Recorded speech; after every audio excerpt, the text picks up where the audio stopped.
তারামার দর্শন, তারপরে বেচাকালী। প্রথমেও এখনো কাজ হচ্ছে মাগুলোর। এই যে বড় মা আমাদের সবার প্রিয়, চক্ষুদান কিন্তু মায়ের হয়ে গেছে। বিকেলে গয়না পরানোও হয়ে গেছে। যে ক্লিপটা আমাদের নেওয়া হয়নি, পরপর ঠাকুর দেখে আমরা চলে গেলাম লোহাঘাটের উদ্দেশ্যে। এই ছোট্ট ঠাকুরটা পড়লো, তারপরে এই লোহাঘাটের প্যান্ডেল তোমরা আসলেও দেখতে পারো। আর এই যে ভূতের প্যান্ডেলটা বাচ্চাদের কিন্তু খুব আকর্ষণ করবে।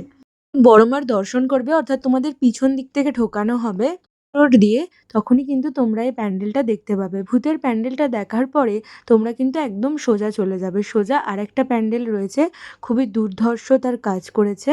সহজপাঠ, আমরা যে ছোটবেলায় সহজপাঠ বই পড়েছি সেই বইয়ের ওপরেই থিমটা করা হয়েছে। অরবিন্দ রোডে আসার মধ্যেই পড়ে যাবে তোমাদের লিচু বাগানের প্যান্ডেল।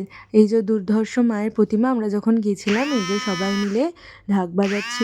সামনেই আরেকটা পুজো তোমরা দেখতে পাবে, এটা এখনো ইনকমপ্লিট। তারপরে আমরা চলে গেছিলাম মীরা বাগানের উদ্দেশ্যে। এই প্যান্ডেলও কিন্তু দুর্ধর্ষ করে কয়েক বছর ধরে। এখান থেকে কিছু টোটো বা কিছু নিয়ে কিন্তু চলে আসতে পারো মীরা বাগানের উদ্দেশ্যে। মীরা বাগানেও এই যে থিম পুজো করেছে, ঘাস, মাশরুম, শাল পাতার প্যান্ডেল কিন্তু করা হয়েছে, দুর্ধর্ষ করেছে। মীরা বাগানের আরেকটি প্যান্ডেলও তোমাদের সাথে শেয়ার করে নিলাম। দেখে বেরোলেই তারপরেই এই ঠাকুরটাও তোমরা দেখতে পাবে। ওখান থেকে আমরা চলে গেছিলাম গোপাল স্মৃতি সংঘ।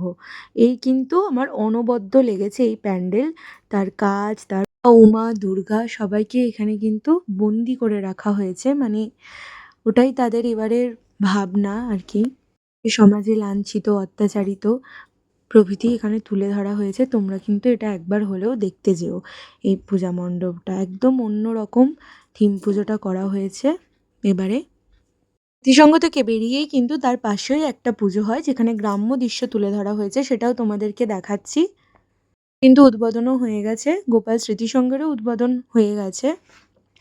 মণ্ডপ দর্শন করার পর স্টেশনের দিকে আসতে গিয়েই তোমাদের মিউনিসিপ্যালিটি বা নৈহাটি পৌরসভার পাশের গলিতে যে প্যান্ডেল করেছে সেটাও তুলে ধরলাম তোমাদের কাছে।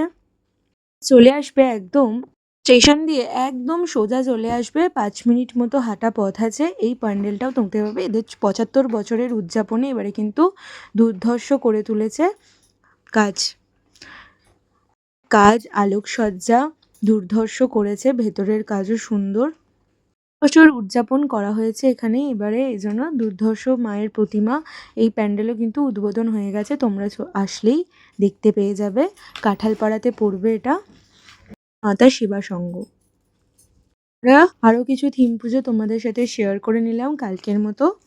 মণ্ডপ দেখে একদম সাবওয়ে হয়ে চলে আসবে তোমরা। সাবওয়ে তোমাদের কিন্তু ইউজ করতে হবে নৈহাটির ঠাকুর দেখার জন্য।